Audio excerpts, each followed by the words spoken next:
எப்பவுமே குடிச்சவனை தண்ணீரை மறக்க செய்யும். அதுதான் சரக்கோட மகிமை. அதான் குடிச்சவன் உளறான், தள்ளாடுறான், சொன்னதையே திரும்ப திரும்ப சொல்லிட்டு இருக்கான். ஏன் அடுத்தவன் பொண்டாட்டி கூட கைய பிடிச்சு இழுக்கிறான். இதெல்லாம் சுயநினைவோட அவன் செய்யற காரியம் இல்ல. சுயநினைவை மதுவால இழந்துட்டு அதனால இது நடக்குது. கரெக்டா?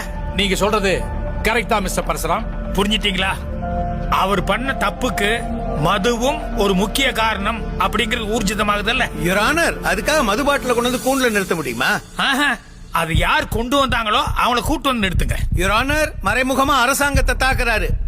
மறைமுகமா இல்ல, ஓபனாவே சொல்றேன். நாட்டு நடப்பே அதுதான்.